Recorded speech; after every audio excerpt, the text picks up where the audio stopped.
Longer than a week. Yeah, it was really a month. I would say the month of torture when we filmed all of the torture scenes really in the movie. Oh. And it was a long shoot, you know, and Gore takes his time shooting things, so, you know, sorry, my shoes are untied. The isolation tank itself, that sequence took 2 weeks to shoot. Spent most of the time underwater, wearing like a harness. That was,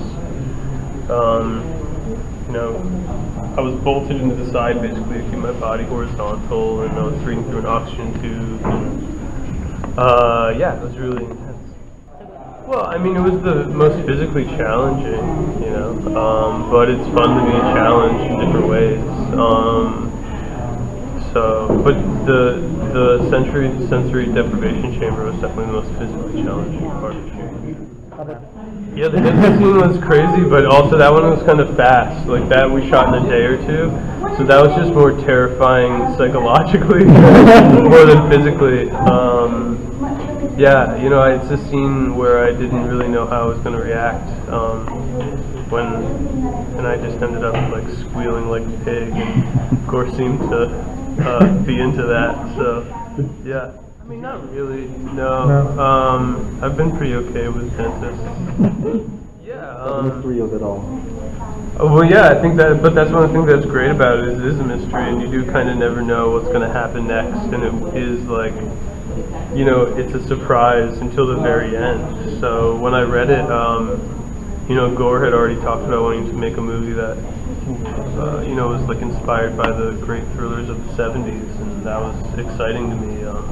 But when I read it, it seemed to also like be more than that and be like this wild, crazy, original idea. And it's definitely, you know, it's not the kind of the kind of movie I would have done with any director. But I felt like Gore had a chance of pulling it off. Well, I'd seen The Ring. You know, The Ring is one of the reasons that I thought Gore could pull this movie off, because I knew he understood the genre for sure. I mean, I didn't spend any time like thinking about their similarities or drawing parallels, but I knew that movie was really great, and I knew it was one of the reasons I thought I could pull this one off. Yeah, well, I think the movie asked a lot of questions. You know, I think it definitely talks about this sickness in society, that people's need to get richer and more powerful and not consider those around them in that pursuit. And you know, people like that thrive in that environment think they're well, and you know, they're not. They're sick. That's the sickness, and that's why they need a cure from their wellness. So that was, you know, for me a big part of it, especially. It's one of the reasons I think Lockhart is, you know, a perfect protagonist of the story, because he embodies that sickness. You know, and I just liked all the questions it kind of asks and throws in your face about wellness and the cure. What it asks about the cure, is the cure worse than the disease, and whether it's a pill or like a juice cleanse or, you know, whatever it is. Like, why do people do this, and why are people always seeking out these cures and you know, and not worrying about like the side effects of them, but just worrying about the things that they think they'll benefit from. And I think, you know, both of those things are interesting, and I think what the movie explores. Yeah, sure. I guess so. Yeah, I mean, it's something I've always thought about. You know, I think, you know, in LA especially, like there's people that are like so healthy it's unhealthy. You know what I mean? You know, and I lived in LA for 2.5 years. I don't anymore, but yeah, it certainly got me thinking about those things, like the central theme of it, and you know, my life and all that. Yeah, but I think that's one thing that's cool about the movie, is it does kind of sit in a place that makes you think about yourself, and it lingers. You know, like the cure has side effects, and I think that's one thing that's cool about it, is it entertains and it terrifies, but also like it leaves you like with this kind of uneasy feeling where you're asking yourself a lot of deep questions maybe you didn't expect to going into it. Yeah, well, you know, I think I grew to really love those things. I really, I'm not saying it was like great to get into that cast every day, but but I grew to love it, and in a way, I got really good at crutches, like being on crutches. But I ended up seeing it as a great tool because it's just another obstacle that's in my way, and I feel like it really helped make things that much more compelling and in a way that's my job easier, because if I have to like run up stairs, it's just more compelling if I have to do that on crutches. Gore would always be like, can you do that faster? Like, can you go up faster? Like, no, I can't. Like, you put the character on crutches. Like, I don't know what you want from me. But yeah, it was, one of the challenges, but yeah, I grew to love those things. Yeah, I guess so. I mean, I've always looked at people with sympathy. Like before this, I didn't look at people with have sympathy. I'm not talking about that.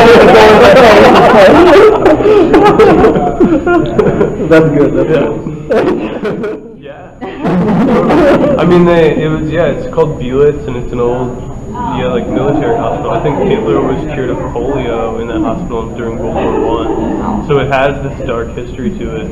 And, they renovated it a lot for the movie, but it definitely did have a creepy energy.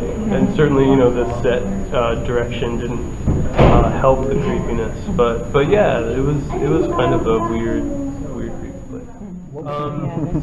It was really, it was fun. I mean, I think that scene's kind of a good overall metaphor of what it's like to work with Gore, because he's so visual in particular, and in a lot of ways I'm just trying to like make his vision come to life, but there has to be a lot of times with him an understanding of the shot and how he wants it to be used in the movie. I can't just kind of like let things fly and not worry about my marks and all that. I mean, that was an incredibly technical shot. I'm really glad we did that towards the end of the shoot, and I think probably if we did it towards the beginning, it would have been, a lot harder. But yeah, it was, it was just all about hitting the marks and rehearsing it enough so you could get in your body and then pull up the performance. But they were like sliding at walls and this and that and go here, and it was a pretty technically difficult shot for sure. Yeah, that's it. Just finding the most interesting stuff, the most interesting material, the most different kinds of material, different genres and different kinds of parts, and challenging myself in different ways, because I feel like that's how I'll get better. Yeah, well, she's just great. She's super talented, and she's really serious and like in it for all the right reasons. So she was just an easy person to act with. She was always there and present and listening and talking, and I think perfectly cast. So it just it became about understanding what she means to Lockhart in the movie and then bringing that to life. But like on the day, she's just really easy to act with because she's so organic and there and present, and that's all you can ask for. Well, in a different way. Yeah, no, Jason's great. He's like an old pro. Like he does that thing he does. He does it so well. It was a pleasure to work with, for sure. They're pretty different, and I made very different movies with them. So, there's something about this movie that's very contained, and you really can't miss a beat in it, and it's like, it's all revolves around, in a way, around like my performance, and that I'm in almost every frame of the movie, and it's like the camera's right here and all the way through, it's just relying on that. Whereas like Valerian is like these intense worlds, everything all around you, like insane amounts of visual stuff happening all the time. In a way, it's so much more epic in scope. And then nothing was practical, so it's hard to compare the two. But they were both fun to work with in different ways. Yeah, well, it was with New Regency, which is I guess is a part of Fox. So until Fox released the movie, I didn't really have much interaction with the Fox people. But yeah, I was just happy to wondering. be back. No, they really let us do our thing. You know, I think New Regency was making like, I think they were like releasing The Revenant and pre-production on Assassin's Creed during this. Okay. They were like, yeah, you guys just go, like,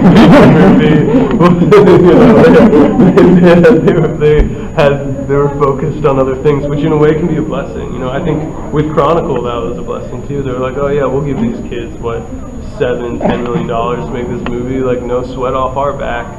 And then it turned into a thing. In a lot of ways, I feel like that lack of studio interference can be what can make an original great movie. Like The Shining, Okay. Rosemary's Baby, The Tenant, Interesting.